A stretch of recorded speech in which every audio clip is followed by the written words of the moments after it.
Hi again, Jan here.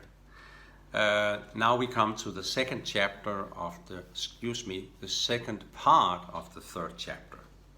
And it's about the how. It's pretty detailed, so it would be good if you have written out or printed out the ebook and can make your own notes on that. That's helpful. Please do that if you haven't done it already, and just pause me for a second before I get into the details. I'm happy to see you back again. The how. As described, it's a process getting to the fulfillment of your true self. The inner heart star is always guiding you. The outer heart star gives you your own practical translation of what you need to clarify, experience, and learn in order to progress. On your present state of consciousness, the outer heart star supports your direction by keeping the focus. Carry your heart star in your daily like a guru inside, clarifying frequently if you're progressing in the right direction. Make the needed changes for every new stage towards your true self. What you will experience is that you find yourself getting closer and closer to the real manifestation as you are able to listen by opening further and further and further.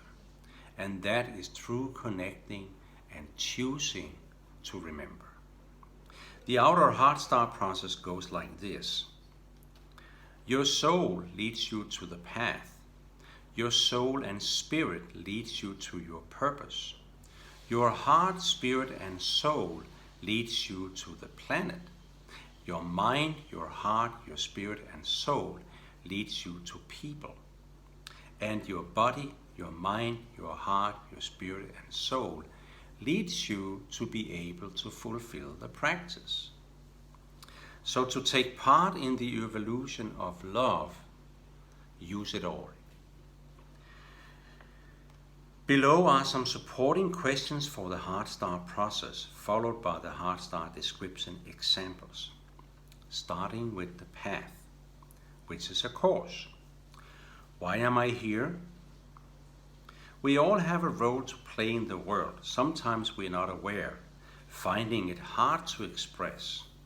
So elaborate in peace, silencing the mind in order to find 3 describing words for your path. Go deep. The deeper you go, the more real it is. And that's as a starting point for your heart star description. The next one is purpose, which is also a course. What purpose am I trying to fulfill? We all have a purpose on our path, what we need to play out while on earth, but again we are not always aware, so try to ask yourself in deepest possible reflection, in silence, 21 times. What am I here for? Write all 21 answers down. Take your time to get the answers from your soul and your inner self or higher self. Elaborate on the pattern of the answers by using the last 5 answers to frame the text of your purpose. You could even let it be input to your path text also. Those 2 are very closely related, but please start by having them separated. And now to the planet, which is also a course. How will I contribute? Looking at how we contribute to the world, our morals and ethics are often challenged by the way we serve, which are very different from person to person. Giving without condition is a very powerful way for our own well-being. So knowing your path and purpose by now try to elaborate on how you would like to contribute to the world, the communities, the family, and yourself. Using your knowledge of your best talents, how to put them in play. plan how to contribute to who and with what. Contributing in ethical and moral ways for the ones that really need your services often give a lot of inner happiness on every level of our consciousness. Now to people, which is also a course. Which people do I want to attract in my life?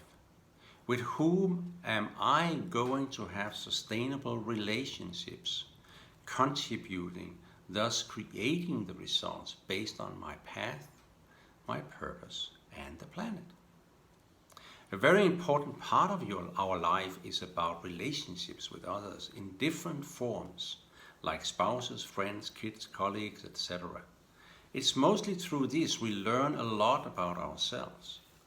Again, being aware of the power in relationships, the love and the happiness it creates, is not something we think about all the time. So define what role you want to play in your life, seeing it from your purpose.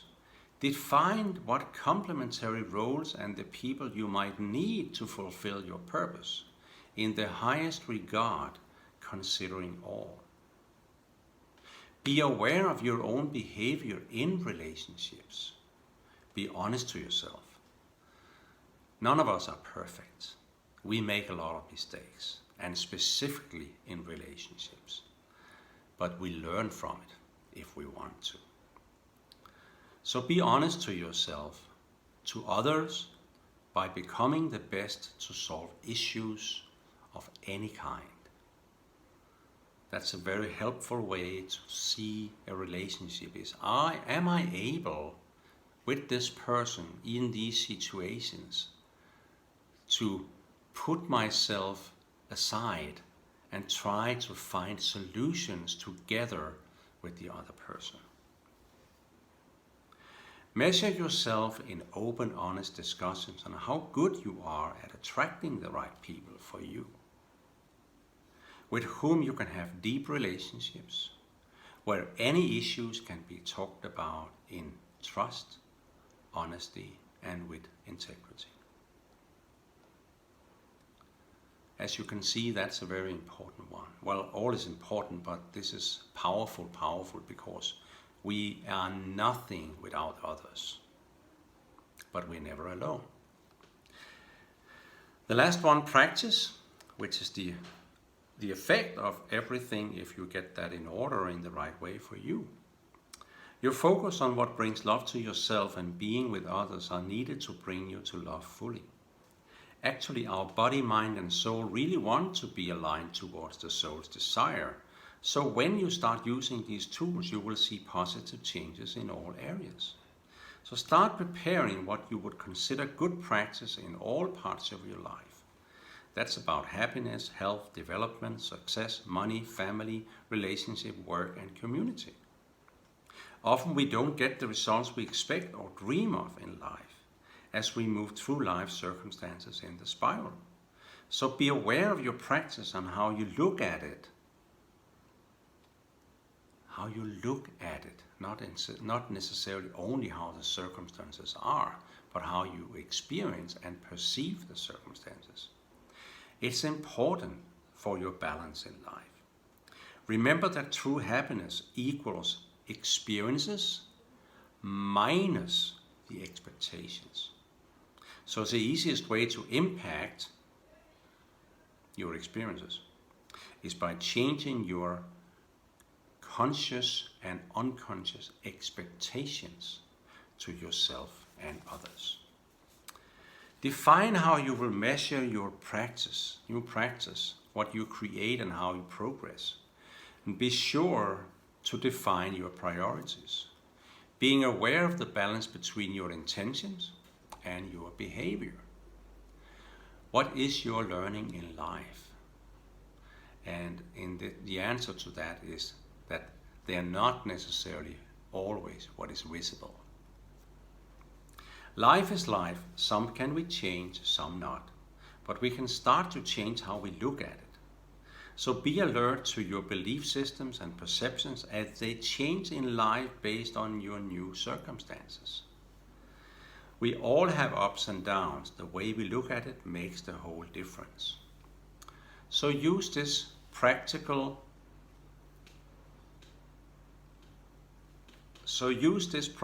tool diligently as your consciousness grows in the spiral of evolution. You will see that your intentions are often already a given from your soul as you move through the journey.